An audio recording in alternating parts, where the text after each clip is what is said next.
ये ट्विटर में डॉर्सी वही हैं, आपको याद होगा जब कैपिटल हिल पर हमला हुआ तो उसको वो गलत मानते थे वाशिंगटन में।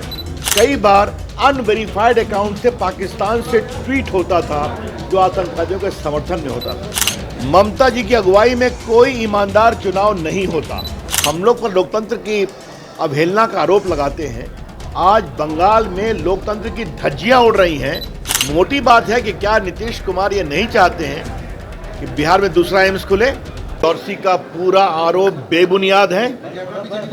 ये ट्विटर वही है जो भारत के खिलाफ कैंपेन करता था। ये ट्विटर में डॉर्सी वही हैं, आपको याद होगा जब कैपिटल हिल पर हमला हुआ तो उसको वो गलत मानते थे वाशिंगटन में। और जब कुछ अतिवादी किसानों ने लाल किले पर हमला किया, तिरंगा उतार दिया, सिपाहियों को पीटा, उसको फ्रीडम ऑफ एक्सप्रेशन बोलते थे। ये ट्विटर के लोग वही हैं जो महिलाओं की गलत तस्वीरें पर ट्वीट करते थे, कार्रवाई करने से इनकार करते थे।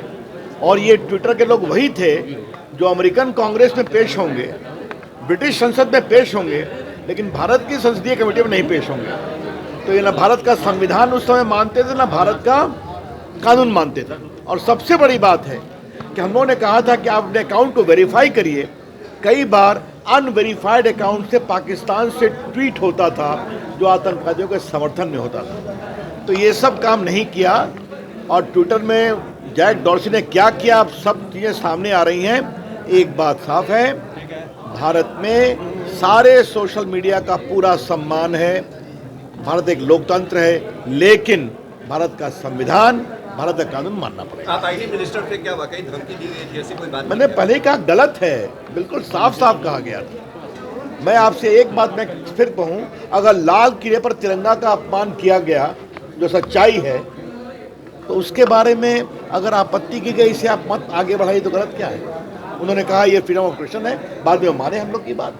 अगर महिलाओं के साथ अत्याचार हो रहा था, उनको ट्विटर पर उनकी आपत्तिजनक सामग्री परोसी जा रही थी, उस पर उनकी सुनवाई नहीं हो रही थी, तो उन्होंने कहा आपको सुनवाई करना पड़ेगा, नियम बनाया, उसको फॉलो नहीं किया उन्होंने, बाद में किया। ये सच्चाई है।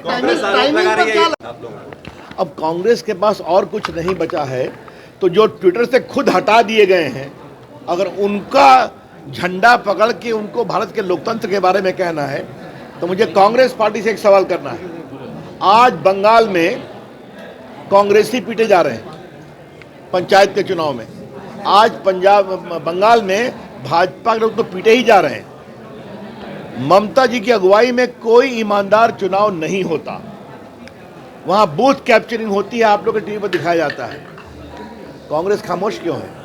नीतीश बाबू खामोश क्यों हैं? हम लोग पर लोकतंत्र की अवहेलना का आरोप लगाते हैं। आज बंगाल में लोकतंत्र की धज्जियां उड़ रही हैं और ये लोग खामोश हैं। यही इन लोग के दौरे। संसदीय क्षेत्र में 10 दिन बाद विपक्ष की बड़ी बैठक है, कैसे देख रहे हैं? आराम से समय है, आराम से उस पर खूब बात करेंगे, खूब बताएंगे। इस आपकी जानकारी के लिए, मिलने से जुलने से कोई भारत का ना भविष्य तय होगा ना स्थायित्व होगा। कौन है प्रधानमंत्री ये बताया जाएगा। अलग से लड़ेंगे वो। भाई दिन में सपने देखने पर कहाँ आपत्ति है? 23 होने दीजिए, काफी जवाब दिया जाएगा। एम्स का जो जमीन वापस कर दिया गया है, उसको लेकर मुख्यमंत्री ने हमला बोला कि आप लोगों में क्या है पता ही नहीं चलता। उन्होंने कहा कि मन में क्या है नहीं पता चलता है। मेरे ख्याल में इसमें सच्चाई, पूरी सच्चाई सामने आ गई है।